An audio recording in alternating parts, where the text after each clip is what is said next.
Bismillahirrahmanirrahim. Assalamualaikum warahmatullahi wabarakatuh. Innal hamdalillah nahmaduhu wa nasta'inuhu wa nastaghfiruh wa na'udzu billahi min shururi anfusina wa min sayyiati a'malina. May yahdihillahu fala mudilla lahu wa may yudlil fala hadiya lahu. Asyhadu an la ilaha illallah wahdahu la syarika lahu wa asyhadu anna Muhammadan abduhu wa rasuluh sallallahu alaihi wasallam. Ya ayyuhalladzina amanu taqullaha haqqa tuqatih wa la tamutunna illa wa antum muslimun. Ya ayyuhan nasu taqu rabbakumul ladzi khalaqakum min nafsin wahidah wa khalaqa minha zawjaha wa batha minhuma rijalan katsiran wa nisaa'a wattaqullaha alladzi tasaaluna bihi wal arham innallaha kana 'alaikum raqiba. Amma ba'd, fa inna asdaqal hadithi kitabullah wa khairal hadi Muhammadin sallallahu alaihi wasallam wa syarral umuri muhdatsatuha wa kullu muhdatsatin bid'ah wa kullu bid'atin dhalalah wa kullu dhalalatin finnar. Kembali kita memanjatkan puji dan syukur kepada Allah Subhanahu wa taala. Alhamdulillah, berkelimpahan rahmat dan nikmatnya kita masih diberikan kesempatan berkumpul bersama dalam rangka berubudiyyah menimba ilmu agama. Semoga Allah Subhanahu wa taala senantiasa melimpahkan taufik dan hidayahnya kepada kita semuanya. Amin ya rabbal alamin. Selanjutnya salat beriring salam marilah kita ucapkan kepada Nabi besar Muhammad sallallahu alaihi wasallam. Kaum muslimin yang dirahmati Allah Subhanahu wa taala, kita melanjutkan kajian kita kitab fikih atau fiqhut ta'ammuli baina zawjain wa qabasatun min baitin nubuwati, yaitu tentang pergaulan suami dan istri dan juga beberapa prahara-prahara yang terjadi di rumah tangga Nabi. Kitab ini dikarang oleh Syekh Mustafa Al-Adawi. Bapak Ibu, kita masuk pada bab tentang suami yang saleh. Dia adalah sebagai penuntun keluarganya menuju surga Allah Subhanahu wa taala.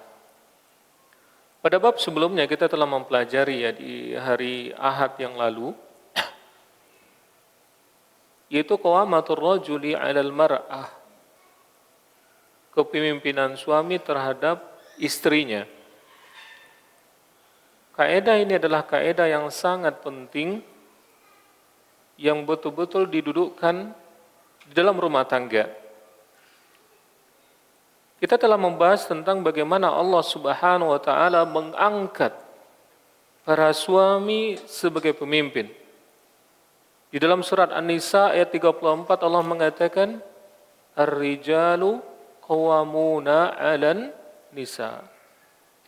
Laki-laki atau suami adalah pemimpin terhadap istrinya.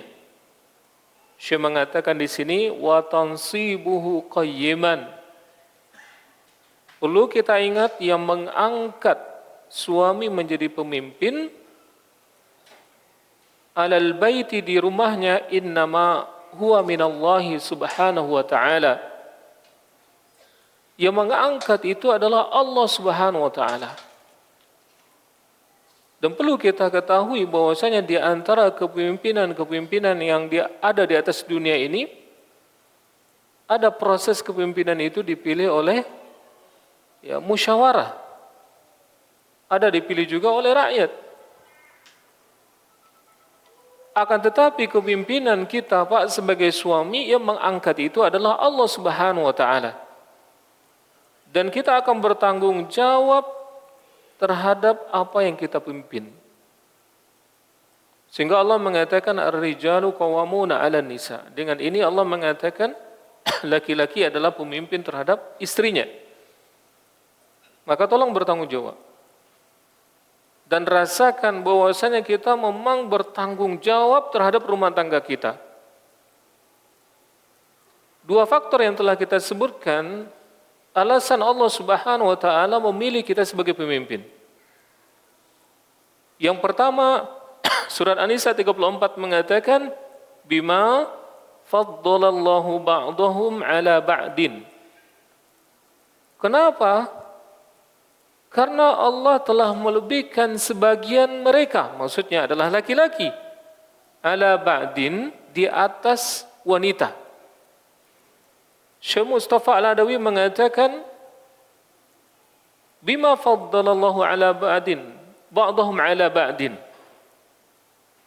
Ay bima faddalallahu bihi ar-rijala ala an-nisa'i fi asli khilqatihim. Maksudnya adalah kelebihan yang Allah berikan kepada suami terhadap istri fi asli khilqatihim, di asal penciptaannya. Di antaranya di asal penciptaannya. Ada 3 yang beliau sebutkan. Yang pertama, min quwwatir rajul. Yang pertama adalah karena kuatnya laki-laki, maksudnya secara fisik. Maka dengan ini Allah menjadikan pemimpin itu adalah fisik yang lebih kuat. Maka di sini terkandung makna kalau ada pekerjaan yang berat, Pak, jangan kasih sama wanita. Jangan kasih sama anak-anak yang perempuan. Di rumah tangga juga seperti itu. Suami sebagai pemimpin karena kuatnya jasadnya. Yang kedua, warajahani aqlihi. Yang kedua karena kuatnya akalnya. Kuatnya akalnya. Ini yang kedua. Lalu apa makna akal di sini?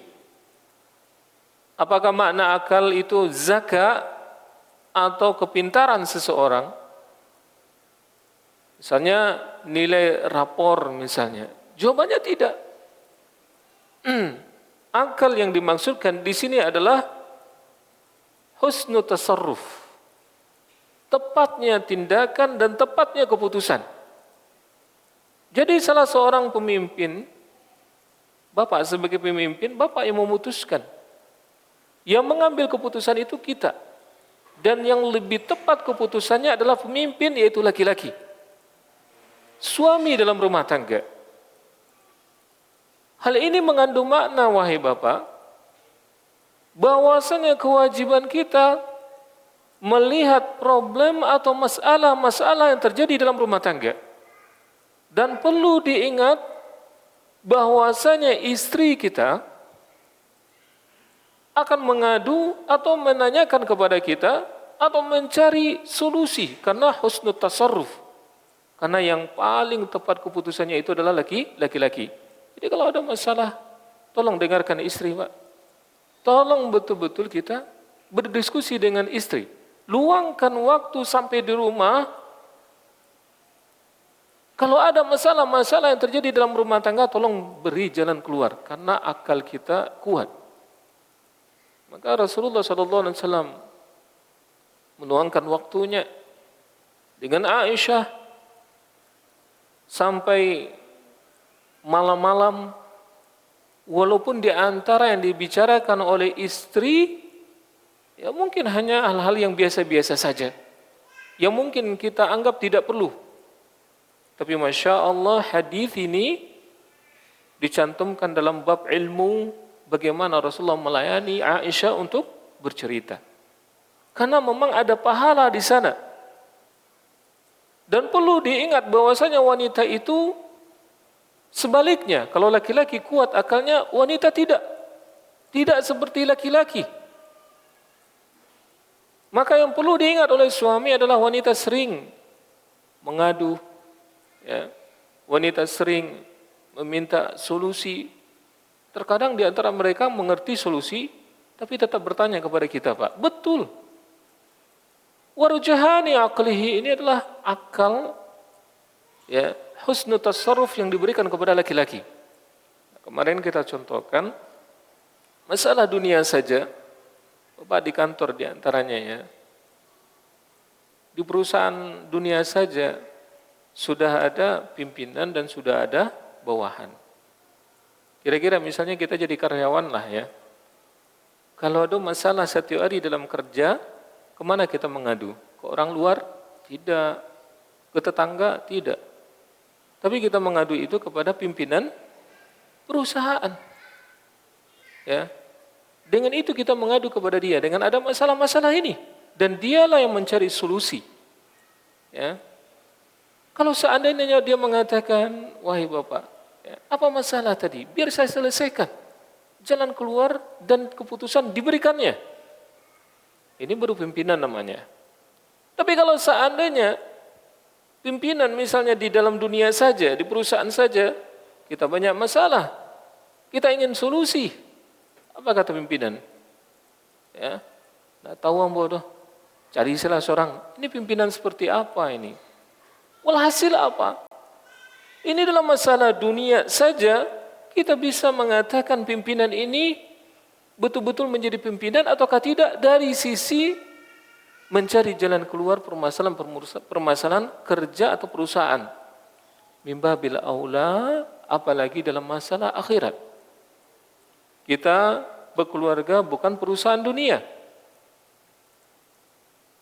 tapi dunia dan akhirat. Ya, kita melahirkan anak itu manusia. Berbeda dengan dunia, wahai kaum muslimin, dan ini nasihat juga untuk saya, sangat berbeda sekali. Kalau mungkin dunia ini adalah, ya mungkin produknya adalah benda-benda mati semua, ya. Tapi kita bagaimana? Benda hidup yang kita pertanggungjawabkan semuanya di hadapan Allah Subhanahu wa taala. Maka pulang. Tanyakan sama istri.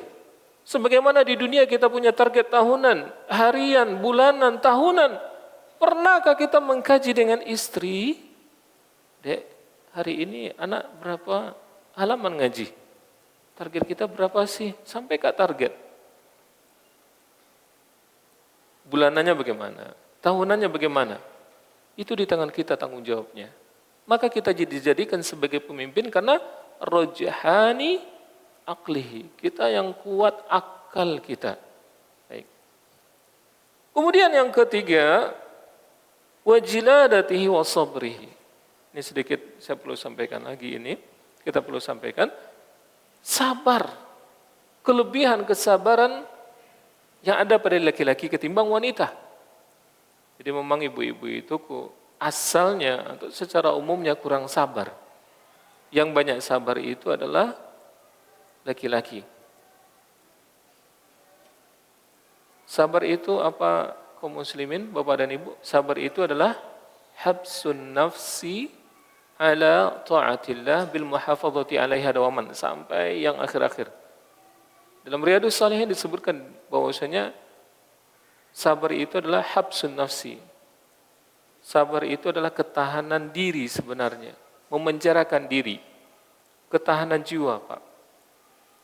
Karena dunia penuh cobaan, keluarga penuh dengan cobaan. Tidak akan mungkin kalau seandainya dalam keluarga tidak ada cobaan, pasti banyak masalah. Melelahkan, ya betul. Melelahkan suami, melelahkan istri, ya. Terkadang masalah itu aja. Allah Maha tahu ini. Sehingga pemimpin itu, laki-laki itu diberikan kesabaran yang lebih karena dia pemimpin dalam rumah tangga. Sehingga Allah juga mengatakan, disebabkan kesabaran seseorang maka dia menjadi pemimpin. Apa kata Allah Ta'ala? وَجَعَلْنَا مِنْهُمْ أَئِمَّةً يَهْدُونَ بِأَمْرِنَا لَمَّا صَبَرُوا. Dan kami jadikan di antara mereka, kata Allah Subhanahu wa taala, pemimpin-pemimpin yang bisa mengajak ke jalan kami. Yang bisa mengajak kepada perintah kami, lama sabaru, tatkala mereka itu sabar. Dalam ayat ini Allah mengatakan bahwasanya bisa dan kami jadikan mereka pemimpin. Anggaplah dalam rumah tangga ini, wahai bapak, ya, kita bisa dijadikan pemimpin oleh Allah Subhanahu wa taala, yahduna bi amrina, yang bisa mengajak ke jalan kami, maksudnya kepada perintah Allah Subhanahu wa taala. Lama sabaru, tatkala mereka itu sabar, kata Allah taala. Jadi ternyata salah satu karakter besar yang harus dimiliki oleh pemimpin, tolong sabar. Tolong sabar. Sabar apa tadi? Habsun nafsi. Bisanya kuatnya jiwa kita, tahannya diri kita. Dan digambarkan oleh Allah dalam ayat tadi, yahduna bi amrina. Mereka bisa mengajak ke jalan Allah Subhanahu wa taala, mengajak kepada perintah Allah Subhanahu wa taala. Ternyata pemimpin itu yang betul-betul bisa mengajak ke jalan yang benar, lama sabaru, tatkala mereka itu sabar. Tatkala mereka itu sabar. Dan Allah mengetahui Bapak Ibu, dalam rumah tangga itu pasti banyak cobaan ya. Harta, anak, istri, cobaan. Pasti. Maka perlulah kita sabar, sehingga Allah menghargai kesabaran salah seorang dengan pahala tanpa batas. Di mana Allah Subhanahu wa taala mengatakan dalam surah Az-Zumar ya, innama yuwaffas sabiruna ajrahum bighairi hisab. Hanya sesungguhnya kepada orang-orang yang bersabarlah disempurnakan pahala tanpa ada batas. Disempurnakan ya pahala tanpa batas kepada siapa? Kepada orang yang bersabar. Maka jadilah pemimpin yang bersabar, yang senantiasa berdiri di jalan Allah Subhanahu wa taala. Nah, ini tiga hal ya, di mana fi asli khalqatihim, Allah memberikan keutamaan kelebihan kepada kita sebagai laki-laki pada asal penciptaan. Kuatnya fisik, ini yang pertama tadi, yang kedua kuatnya akal kita, kemudian yang ketiga adalah kuatnya kesabaran kita. Wa bima khassallahu bihi ar-rijala duna nisa. Begitu juga kekhususan yang lain ya, di mana Allah memberikan kelebihan itu kepada laki-laki yang tidak dimiliki oleh wanita. Seperti apa? Kenabian, kemudian persaksian, kemudian kekhilafahan, dan yang lainnya. Ini faktor pertama Bapak menjadi pemimpin. Lanjut Allah mengatakan dalam surah An-Nisa 34 itu, wa bima anfaqu min amwalihim.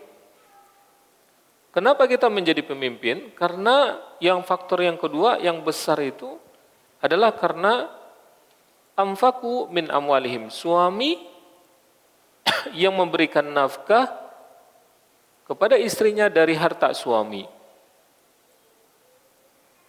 Maka nafkah salah satu bagian dari kepemimpinan. Maksudnya siapa yang menafkahi, dia yang memimpin.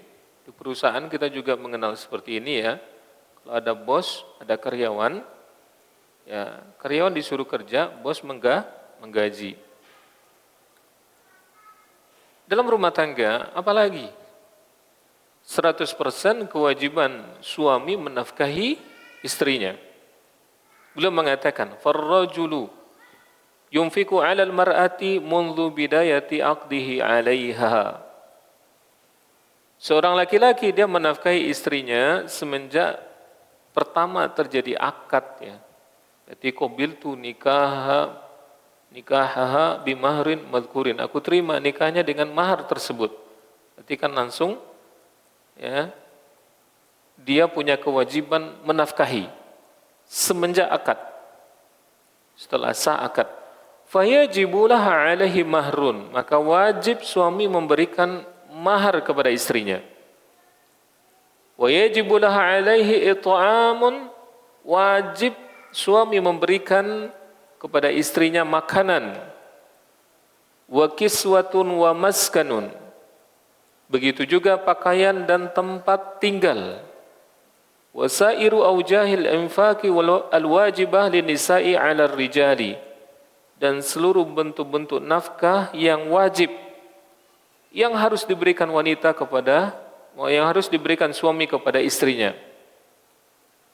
Jadi mulai mahar ya, itu adalah nafkah. Dan itu nafkah pertama. Ketika disebutkan maharnya biasanya apa? Seperangkat alat sholat ya. Ini nafkah ya, nafkah pakaian namanya. Nafkah pakaian. Tapi terlalu murah ya, terlalu murah. Pahalanya besar ini, tidak apa-apa. Mau kasih emas istrinya, tapi istri yang baik itu adalah meminta ya mahar yang ringan. Jadi mahar pada dasarnya adalah nafkah. Ya. Jadi wallahu taala alam, nafkah itu misalnya saya terima nikahnya anak kandung bapak dengan mahar bacaan Ar-Rahman. Nah, ini silakan tanya sama Ustaz Elfi ya, karena nafkah sebenarnya mahar itu. Tapi kalau suami baca saja, yang pernah kita dengar itu, tiba-tiba dia baca di tengah ijab kabul, itu jadi maharnya. Jadi mana nafkahnya kepada istri? Kemudian mahar diberikan. Ya. Kemudian apalagi it'am, makanan. Makan setiap hari kewajiban suami. Kemudian pakaian, wa maskan, dan tempat tinggal, wasairu aujahil infaqi alwajibah linisa'i 'ala rijali. Begitu juga bentuk-bentuk nafkah yang wajib. Mungkin kesehatannya, cantiknya dia, ya. Yang wajib diberikan oleh laki-laki kepada istrinya. Wa hatta idza talaqaha yajibu laha fi malihi an-nafqatu was-sukna ila ghairi dzalika. Sampai kata Syekh di sini, apabila suami mentalak istrinya, wajib suaminya memberikan nafkah dan tempat tinggal sampai habis masa iddah. Jadi kalau masa iddah, Pak, wajib suami memberikan nafkah. Tapi sudah habis masa iddah, masa tunggu sudah habis, tidak wajib lagi nafkah. Ya. Iddah itu bermacam-macam ya, seperti iddah wanita yang masih haid, 3 kali haid atau 3 kali suci. Ya. Thalathata quru'in. Thalathata quru' ya. Kemudian iddah wanita hamil ketika ditalak. Lalu dia hamil ini ditalak. Sah kata talaknya? Sah. Iddahnya sampai lahir anak. Sampai lahir anak. Oh, kembar 5 misalnya. Sampai anak kelima lahir. Sampai semua anaknya lahir. Iddah wanita yang menopause, misalnya kakek mentalak nenek, maka iddahnya salah satu asyhurin, 3 bulan hijriyah maksudnya. Ya. Iddah wanita kematian suami adalah 4 bulan arba'ata asyhurin wa asyura, yaitu 4 bulan 10 hari. Tulahiz anna al-mar'ata allati tudkhilu 'ala zawjiha malan wal mar'atu allati tunfiqu 'ala zawjiha laha atau lahuma nau'u tasallutin fil baiti. Nah, ini perlu diperhatikan juga kata Syekh di sini, wanita yang ikut menafkahi suaminya atau hartanya ikut dalam masalah nafkah. Ini adalah nau'u tasallutin fil bait, yaitu memberikan kuasa atau dominasi dalam rumah tangga. Jadi kalau ada akad sama istrinya, dia dari tanggal 1 sampai tanggal 5 baleh, ambo bali bareh. Tanggal 6 baleh sampai akhir bulan, wajib adik beli bareh. Karena gaji ambo atau potong. Kalau seperti ini namanya nau'u tasallutin fil bait. Ini adalah bagian dari pemberian kekuasaan terhadap istri. Dominan istri nantinya. Baik. Bapak Ibu, maka hati-hati ya. Jangan mewajibkan istri untuk menafkahi rumah tangga. Baik. Ini kita sudah membahas kemarin ya, kita dudukkan kemarin masalah ini. Selanjutnya beliau mengatakan, Syekh Mustafa Al-Adawi mengatakan ta'limur rajul ahlah. Di bab yang kedua, setelah menyebutkan kaidah kepemimpinan salah seorang suami, beliau mengatakan tugas yang paling besar pemimpin itu apa? Beliau mengatakan di sini ta'lim ar-rajul ahlahu. Seorang suami harus mentaklim istrinya. Inilah yang kita bikin judul seperti itu ya. Suami soleh adalah penuntun keluarganya menuju surga. Syekh mengatakan di sini, di bab berikutnya setelah menyatakan kaidah penting mendudukkan suami itu adalah pemimpin, lalu Syekh mengatakan di bab yang kedua, ta'limu ar-rajul ahlah. Kewajiban suami mentaklim istrinya. Wa yanbaghi an yakuma ar-rajul bi ta'limi ahlah atau ahlihi. Mesti mau tidak mau seorang suami melaksanakan tugasnya mentaklim anak dan istrinya. Ma yanfa'uha fi umuri diniha wa dunyaha. Segala yang bermanfaat baginya baik dalam urusan dunia maupun apalagi akhirat ya. Baik dalam urusan agama begitu juga dunia. Terutama adalah agama atau akhirat. Syekh mencantumkan surat At-Tahrim ayat 6. At-Tahrim ayat 6. Allah mengatakan, Ya ayyuhalladzina amanu qu anfusakum wa ahlikum nara. Apa kata Allah Ta'ala, dan insyaAllah bapak-bapak semua hafal ini. Ya ayyuhalladzina amanu, wahai orang-orang yang beriman, kata Allah Ta'ala,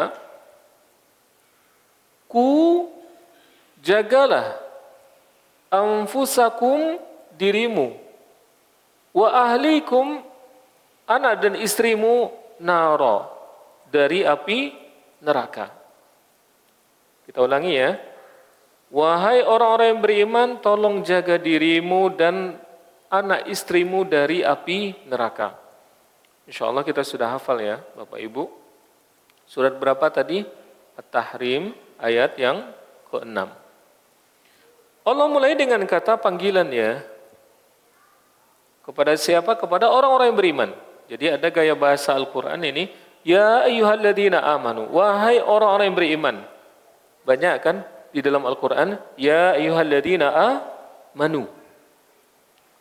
Ternyata panggilan ini memiliki makna yang besar. Di mana kalau dilakukan perintah setelahnya ini adalah bagian konsekuensi dari keimanan. Konsekuensi dari keimanan. Wahai orang-orang yang beriman, kalau memang kita mengatakan diri kita beriman, maka konsekuensinya adalah perintah berikutnya. Apa itu? Ku anfusakum, tolong jaga dirimu, wa ahlikum, yang kedua adalah anak dan istrimu, kemudian objek berikutnya adalah naro, dari api neraka.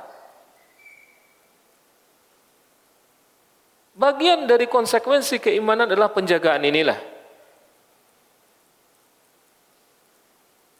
Ternyata Allah meminta apa? Kepada suami sebagai pemimpin. Tugas yang paling besar itu tolong jaga diri. Masya Allah di sini, pada tahap yang pertama Allah meminta kepada suami, tolong pelihara diri dulu. Merujuk kepada pemimpin sendiri. Yang mestinya dia bisa menjaga dirinya. Memelihara dirinya. Dari apa? Dari api neraka.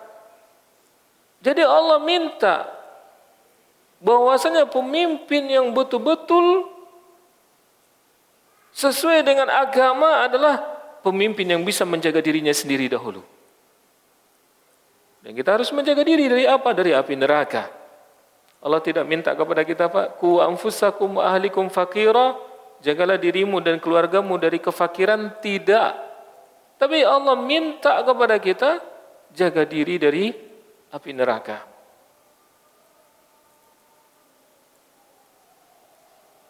Maka dalam tugas yang besar ini, bapak-bapak tolong sebagai pemimpin ya, komitlah. Ya, karena ini adalah bagian keimanan kita, menjaga diri kita dari api neraka. Yang kedua, tahap yang kedua adalah wa ahlikum. Yang kedua adalah ahli. Ahli itu Bapak Ibu, ada zaujah, ada walad, ada istri dan ada anak-anak. Yang kedua, ternyata baru Allah mengatakan setelah menyebutkan diri kita istri dan anak, istri dan anak-anak. Istri dan anak-anak. Lalu Allah mengatakan naro, dari api neraka, dari api neraka. Baik, mungkin kita azan dulu.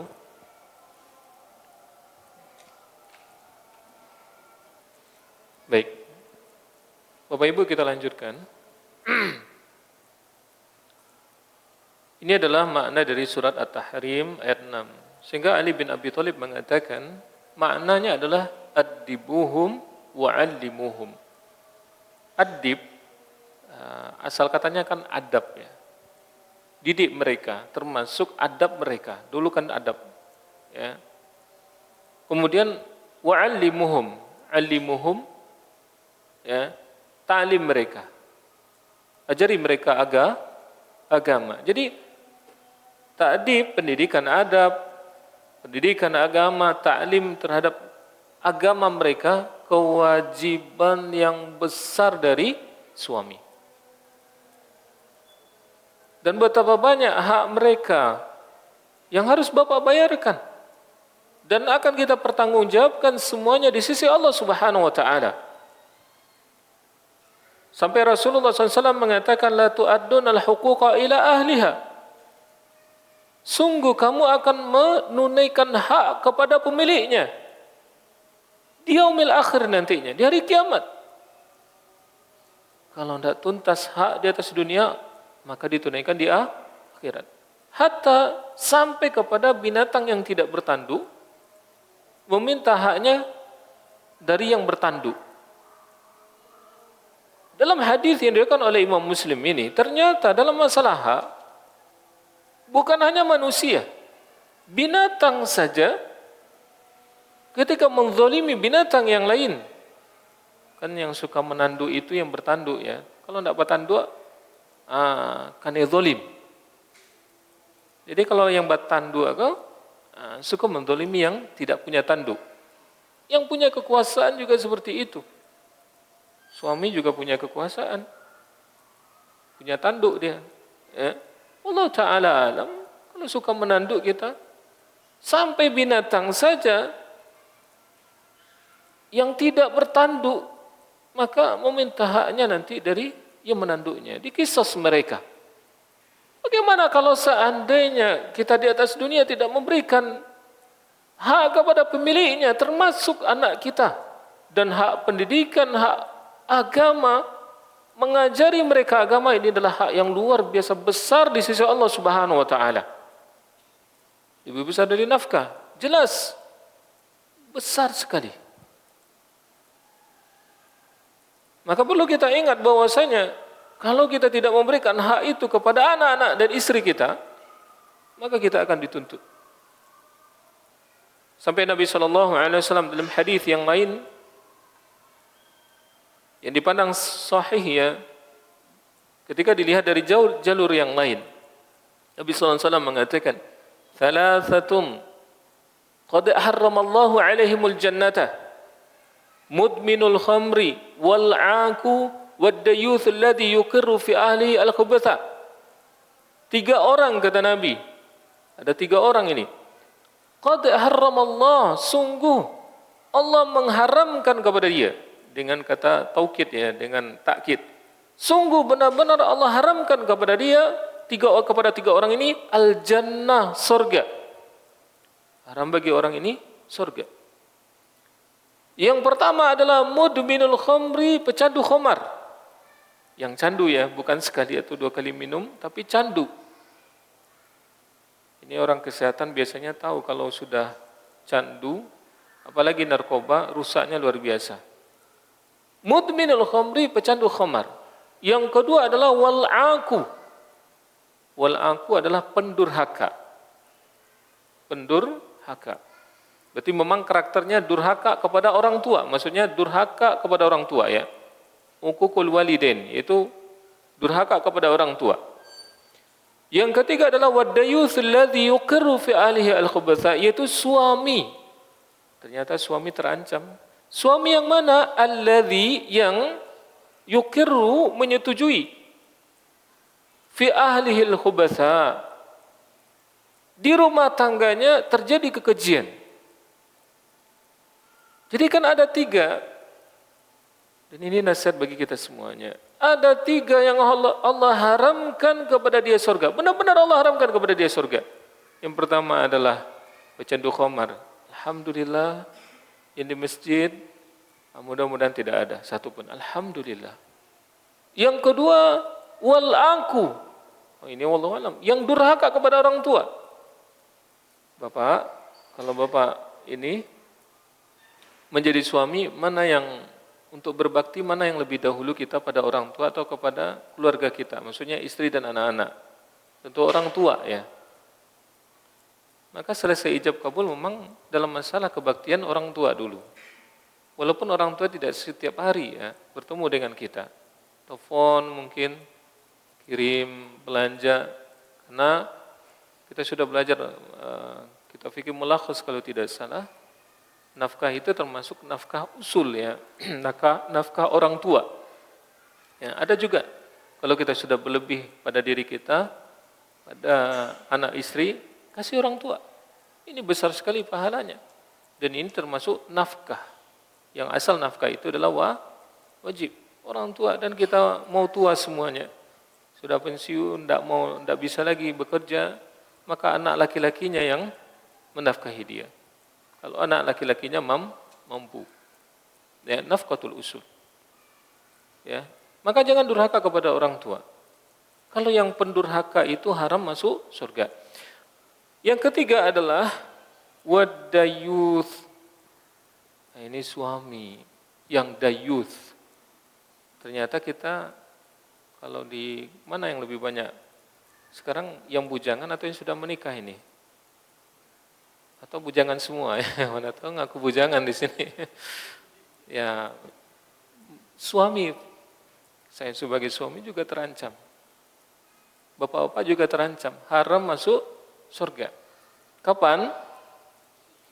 Alladzi yuqirru, yaitu yang dayuth ya, menyetujui terjadinya kekejian dalam rumah tangga. Kita baca syarahnya sedikit. Ternyata contoh dayuth itu adalah menyetujui anaknya atau istrinya tidak pakai jilbab misalnya. Menyetujui ya.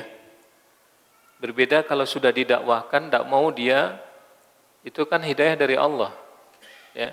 Tapi kalau setuju, tidak ada dakwah, tidak ada mengajar, setuju saja, haram bagi dia surga. Nah, kita lihat betapa banyak perempuan-perempuan yang tidak pakai jilbab. Dunia itu sudah 2 ya, nyata dan maya. Jika ada perempuan yang di dunia nyata dan dunia mayanya tidak tutup aurat, suaminya redo. Berbeda kalau suami sudah mendakwahi ya. Suaminya redo, setuju dia. Bapaknya setuju. Nah, inilah yang dayuth. Ini yang dayuth. Sampai istri atau anak perempuan telepon-teleponan dengan laki-laki, tidak ada rasa cemburunya sebagai ayahnya atau sebagai suami, dayuth namanya. Nah, apalagi yang lebih dari itu? Di zaman sekarang ini lebih parah lagi. Ya, betapa banyak ini dunia maya. Siapa yang bertanggung jawab dalam masalah ini? Maka dalam hadis-hadis lain yang kita temukan adalah yang salah satu faktor bahkan merusak negeri ini dalam sebuah hadis, ya, fitnah yang besar itu adalah ayah. Berat enggak Bapak Ibu? Ya, berat.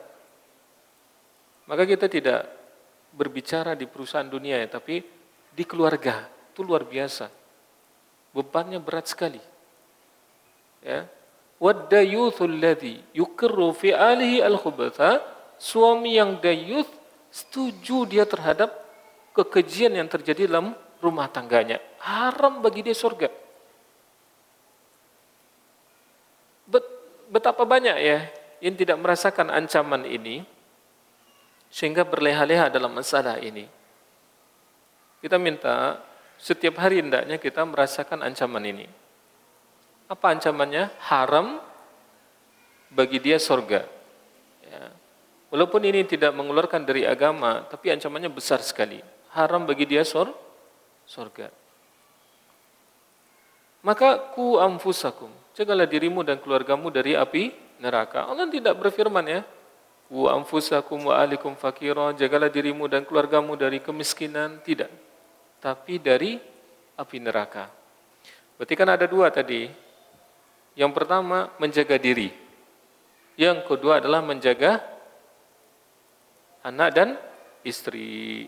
Ya, jangan kadang-kadang sebagian di tempat saya kerja ada yang bilang ya, penyuluh-penyuluh agama dan sebagainya. Kan ada didikan subuh ini kan, diantarin oleh bapaknya, anaknya didikan subuh sholat di masjid.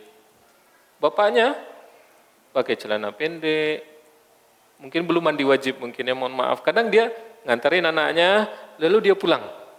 Anaknya sholat subuh di masjid, dia pulang ke rumah. Saya husnuzan saja, mungkin belum mandi wajib mungkin ya, ngantarin anak sholat subuh. Banyak. Sampai ada yang mengatakan, ketika saya periksa wali nikah, Pak, salah satu ya, syarat wali nikah itu adalah ya istiqomatuddin. Dilihat dari solatnya, kita lihat dulu solatnya. Pak, solat enggak? Ustaz, Pak, ambo menyuruh anak istri ambo solat. Yang saya tanyakan enggak itu. Yang saya tanyakan, Pak le solat. Lalu apa jawabannya? Ku ambo ya enggak, Ustaz. Anak bini ambo suruh solat. Kan enggak ngerti jo ayat ikon. Mestinya dia dulu, kalau memang dia pemimpin, dia dahulu. Karena dia penuntun kan. Dan Allah telah nyatakan persoalan ini dalam surat At-Tahrim ayat 6 tadi. Baik, Tahrim ayat 6. Jadi kita jaga diri kita. Ya, kita memang pemimpin. Bahkan Allah minta kita dahulu selamatkan diri. Baru tahapan kedua kita menyelamatkan anak dan istri. Ya. Sebagai penutup ini, Bapak Ibu, di dalam hadis yang diriwayatkan oleh Imam Bukhari dan Imam Muslim dan juga Imam Ahmad yang saya lihat tadi, ada sebuah hadis dan ini dicantumkan oleh Syekh setelah menyebutkan surah At-Tahrim ayat 6 ini. Hadisnya yang diriwayatkan oleh Malik bin Huwairith. Dia mengatakan, Ataina Rasulullah sallallahu alaihi wasallam wa nahnu syababatun mutaqaribuna. Faqamna indahu 20 lailatan wa kana Rasulullah sallallahu alaihi wasallam rahiman raqiqan. Wa dhanna anna qad ishtaqna ahlana fasa'alana amman tarakna min ahlina fa akhbarnahu faqala irji'u ila ahlikum fa aqimu fihim wa 'allimuhum wa murruhum. Nabi mengatakan, Malik bin Huwairith ya mengatakan, Ataina Rasulullah sallallahu alaihi wasallam, kami mendatangi Rasulullah sallallahu alaihi wasallam.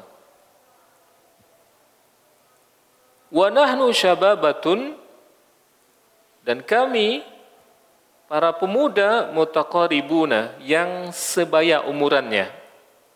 Kita baca arti dulu. Fa'aqamna 'indahu 20 lailatan, lalu kami tinggal bersama Rasulullah 20 hari. Berarti tinggal bersama Rasulullah 20 hari. Ini para sahabat ya. Wa kana Rasulullah sallallahu alaihi wasallam rahiman raqiqan, dan mereka mengenal ya, Nabi itu adalah orang yang rahim, yang raqiqan, yang lemah lembut. Fadhanna anna qad ishtaqna ahlana. Lalu Nabi sallallahu alaihi wasallam yang penyayang dan lembut mulai mengira ini, beliau mengira anna qad ishtaqna ahlana, kami mulai rindu dengan ahli kami, keluarga kami, istri dan anak-anak mulai rindu nih karena sudah 20 hari bersama Nabi. Fasa'alana amman tarakna, lalu Nabi SAW bertanya tentang siapa yang kami tinggalkan. Min ahlina, dari keluarga kami. Fa akhbarnahu, lalu kami mengkhabarkan kepada Nabi SAW. Jadi dikabarkan siapa yang ditinggalkan. Faqala, lalu Nabi mengatakan, irji'u ila ahlikum, pulang ke keluarga kamu semuanya. Pulang ya, sudah selesai daurah ini 20 hari. Pulanglah ke keluargamu, fa'akimu fihim, tinggallah bersama mereka, wa'allimuhum, dan tolong ta'lim mereka, wa muruhum, dan minta atau perintahkan mereka untuk melaksanakannya. Jadi sudah ada 4 pesan Rasulullah setelah ta'lim ya. Kita bahas sedikit, mudah-mudahan 3 menit atau 4 menit lah. Ataina Rasulullah SAW, kami mendatangi Rasul, kata sahabat. Ada faedah di sini. Kita lanjut dulu. Wa nahnu syababatun mutaqaribuna. Kami mendatangi Rasulullah dan kami itu syababah. Ya, syababatun, syabab. Syekh Utsaimin mengatakan syabab itu di umuran ila 30. Di umuran sampai 30 tahun ya. Itu syabab namanya, 30 tahun ke bawah lah. Syabab berapa orang di sini ya? Saya enggak syabab lagi ya. 30 tahun ya, 30 tahun ke bawah, lebih kurang. Itu syabab namanya. Jadi kalau sudah mulai ubanan itu enggak syabab lagi. Berarti 30 tahun lebih kurang mereka berkumpul bersama Nabi. Nah, mutaqaribuna yang sebaya mulai berkumpul bersama Nabi. Faqamna 'indahu 20 lailatan. Lalu kami tinggal bersama Nabi selama 20 hari. Ini luar biasa, belajar agama. Ini syabab-syabab belajar agama kepada ustadz, misalnya Ustadz Elfi. Dan aneh ya, kenapa saya di bagian dakwah melihat mana ini syabab-syabab yang bisa bersama dengan Ustadz. Syekh Utsaimin mengatakan, ya, kebersamaan dengan orang yang memberikan faedah itu luar biasa. Orang yang berilmu, Ustadz kita. Apalagi Masya Allah Ustadz Efi luar biasa ilmunya. Dan Masya Allah kalau kita lihat, ya, kita belajar dari tahun sekian, tidak selesai-selesai. Ya, masih banyak lagi yang dipelajari. Tapi saya lihat pribadi ini dan sangat sedih sekali Pak. Grafik orang yang menuntut ilmu, saya masih ingat waktu itu pernah saya hitung pakai absen tahun 10 tahun yang lalu, itu kajian ahad itu 70 orang. Sekarang 20, 15 itu kajian ahad. Masih ingat ketika itu di Purus. 70 orang, sekarang mana? Dan yang datang kajian malam, grafiknya bagaimana? Sebelum pandemi ramai ke belakang. Sekarang mana?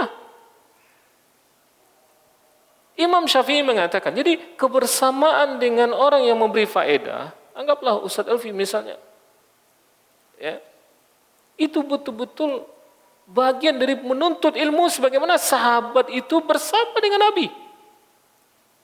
Sehingga Imam Syafi'i mengatakan, ya akhi, wahai saudaraku, la yanalal ilma illa bisittatin. Kamu tidak akan mencapai ilmu kecuali dengan 6 perkara.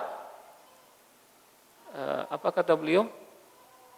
Zakaun wa hirsun wa ijtihadun wa bulghatun wa suhbatul ustazi wa tulul zaman.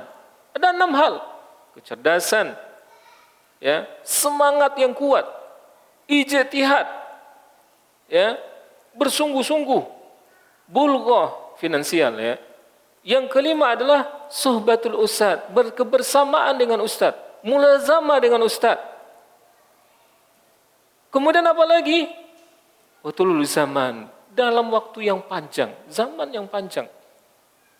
Ini baru bisa mencapai ilmu. Sekarang sekali seminggu, ya, alhamdulillah hadir, alhamdulillah Pak, alhamdulillah. Tapi dalam sebulan libur 2 kali, hadir 2 kali, mana kita dapat?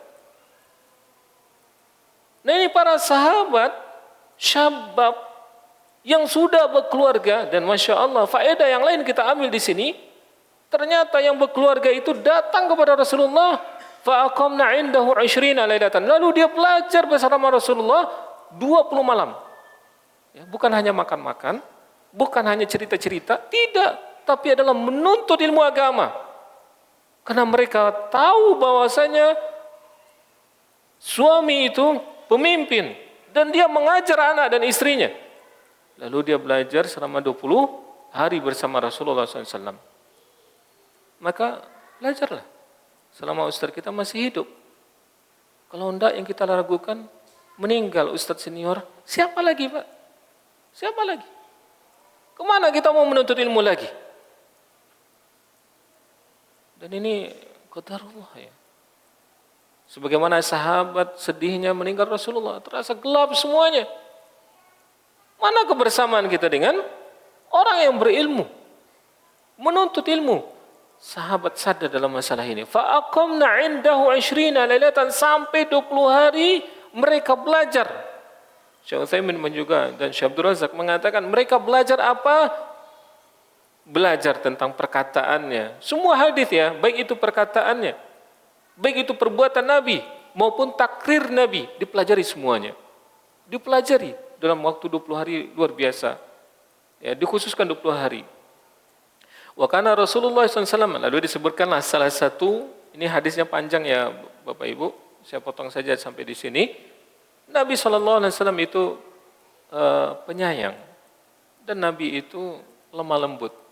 Nah, dia belajar tentang, dapatlah faedah yang luar biasa. Nabi itu sebagai Nabi dan kepala rumah tangga lembut, penyayang, tak kasar beliau. Sehingga kecintaan murid, sahabat itu kepada Rasulullah luar biasa. Ya, luar biasa. Fadhanna, lalu Nabi mengira, anna qad ishtaqna ahlana. Mulai Nabi mengira, kami sudah rindu ini sama keluarga. Ya, fasa'alana, lalu Nabi tanya kepada kami, kata Malik bin Huwairith, amman tarakna, siapa sih yang kami tinggalkan, min ahlina, dari keluarga kami. Lalu dijawab oleh mereka, ya, kata Syekh Utsaimin, mungkin adalah al-walad, anak-anak, atau zaujah, atau istri, dan yang lainnya. Ya, atau orang tua pulang. Ah, sekarang pulanglah. Ya, fa akhbarnahu faqala, ya.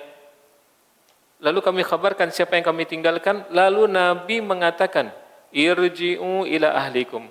Sahabat, pulanglah semuanya. Pulang. Berarti sudah selesai daurah ini. Pulang. Dan sampai di sana Rasulullah perintahkan, fa'aqimu fihim. Tinggal menetap bersama mereka. Berarti kembali kepada perusahaan balik, ya. Kembali kepada keluarga. Mulailah tanggung jawab yang besar di sana. Kemudian perintah Nabi apa lagi? Wa'allimuhum, yang ketiga, ta'lim mereka. Ajari mereka. Jadi setelah belajar, pulang, tinggal bersama istri dan anak-anak, ceritakan apa yang dipelajari. Ta'lim mereka. Wamurruhum, dan perintahkan mereka untuk mempraktekkan. Jadi 4 setelah daurah itu, ibaratkan daurah, ya. Ini mungkin di dalam hadis tidak ada namanya daurah. Anggaplah bagi kita daurah 20 hari belajar agama. Perintah Nabi kepada sahabat apa tadi? Pulanglah, tinggallah bersama anak istri. Kemudian yang ketiga adalah ta'lim mereka, ajari mereka dari apa-apa yang telah didapatkan oleh Nabi SAW. Kemudian tugas suami lagi adalah perintahkan mereka untuk mempraktekkannya. Hadisnya Bukhari, Muslim, dan juga Imam Ahmad yang terakhir saya lihat. Dan ini Masya Allah. Mana suami-suami syabab sekarang ini? Yang lebih banyak tua-tua, yang udah 40 tahun, yang sudah mulai sadar. Ya. Yang 25 tahun mana? Alhamdulillah kalau hadir di sekarang ini ya, yang di bawah 30 tahun. Ini syabab. Ya, syabab. Pemuda.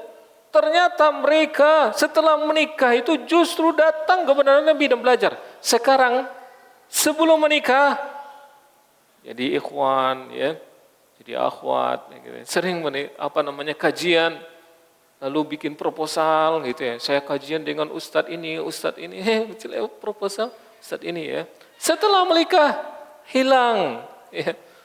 Entah kemana perginya. Ini mana nih sunnah seperti sahabat ini?